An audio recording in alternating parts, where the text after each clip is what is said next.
Last night sucked. Last night sucked for Tua. Last night sucked for his teammates, the opposition, everybody watching Tua suffer what we hope is only the first concussion, but we'll get to the uncertainty of that 5 days after. It looked like he'd gotten hit pretty well against the Buffalo Bills, which is all a bigger part of the story.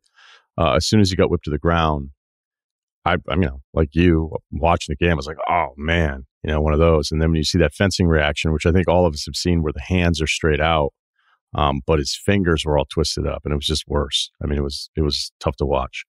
But, we're looking at the timeline here of this because it's Tua. It's totally different. It'd be one thing if a guy, hey, it's the NFL, it's football, it's rough. A guy got a concussion, he's carted off the field. There was one Cincinnati player who went down to take a knee immediately, and one of the officials was like, all right, hold on. Can you just get out of the way for a little while until we kind of figure out what's going on? He's taken to the hospital, left at the stadium on an ambulance, and then I guess flew back with the team, which other people suggested that's not what you should have been doing anyway. So I want to get into kind of what we know, what we think we know, what we don't know, which is really, there's a lot for all three categories there.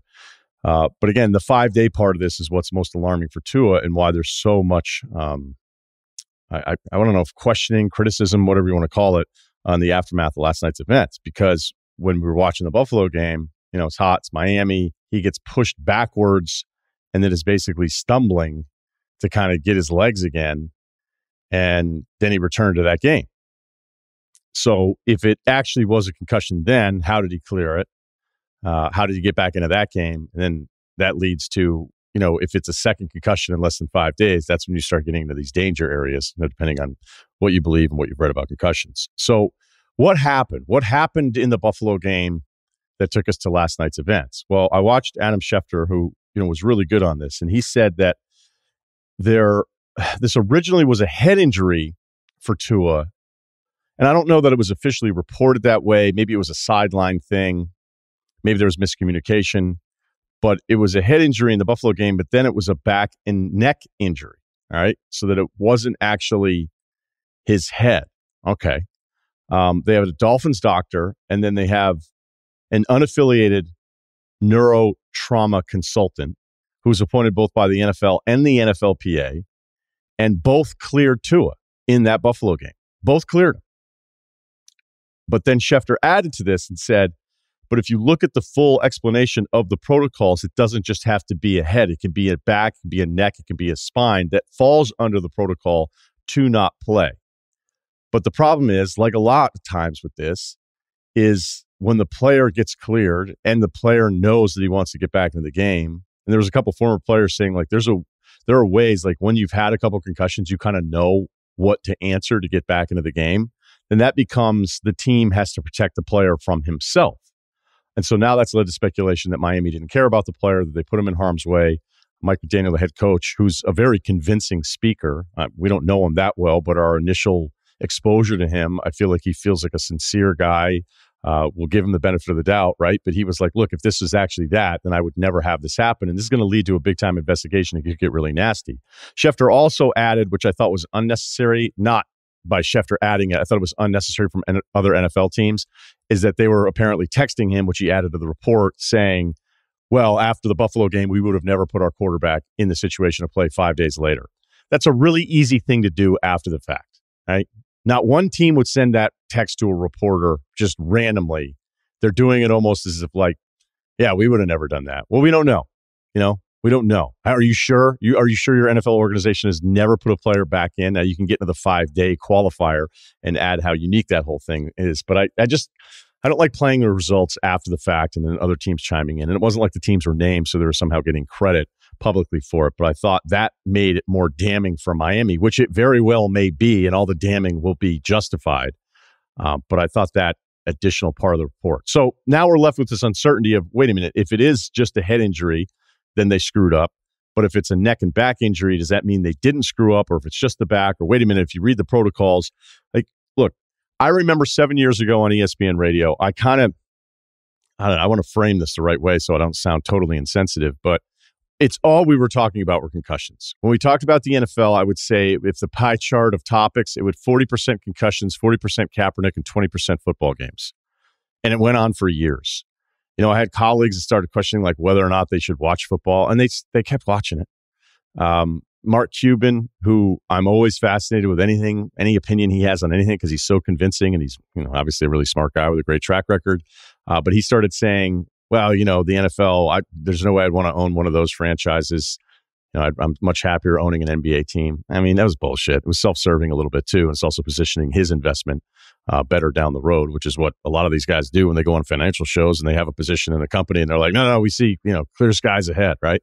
So, by the way, that's just not true. Like that whole window of are people going to stop letting their kids play football? Yes, I'm sure some of you don't let your kids play football. I'm sure plenty of you have friends that have told their kids they're not playing football. And then I would always counter that with, have you ever been to the South?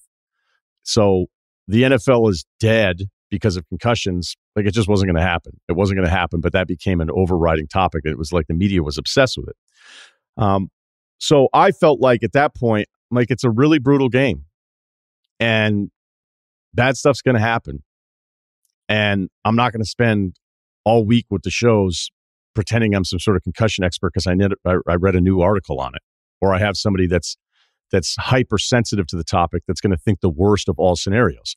But in this case, specific to Miami, if this is investigated, it should be investigated. And if it's a massive fuck up and they put Tua in harm's way by breaking any of the rules, or if we need an updated version of the protocol, and these are all good things if somebody's held accountable for something if it actually went wrong. But the assumption is that it's only that something went wrong because you feel really bad. I think we're all, one of the cool things about us is that we actually do have feelings for other people more often than we realize. And everybody's watching this game going, this is awful, and feeling total sympathy for Tua in the moment.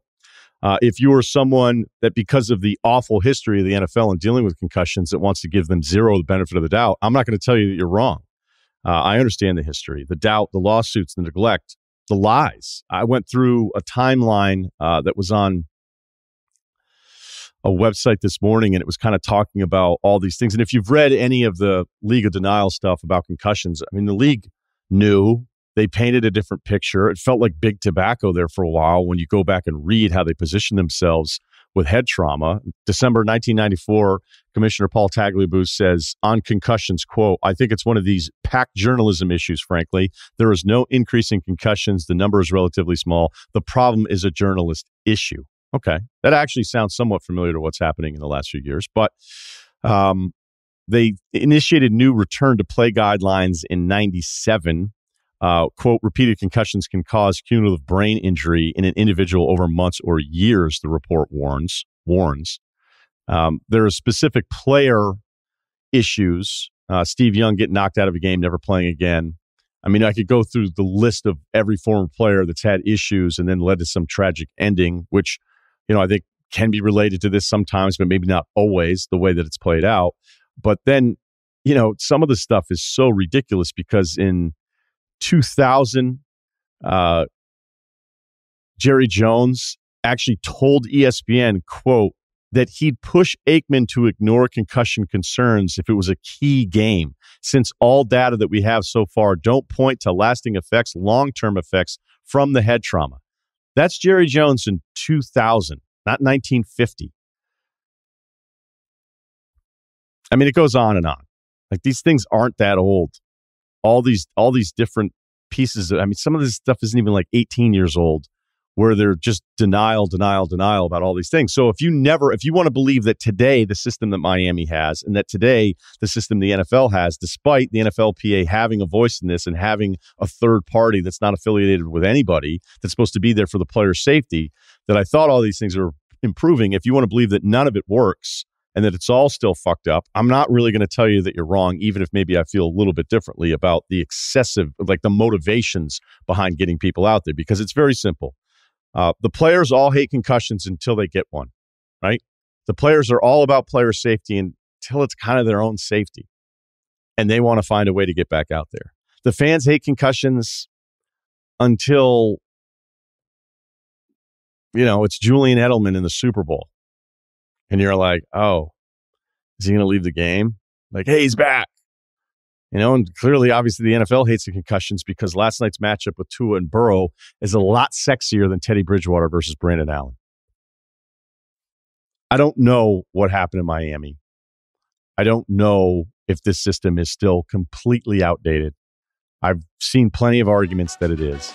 I would just say, once again, I don't know. I don't know what the answer is to this.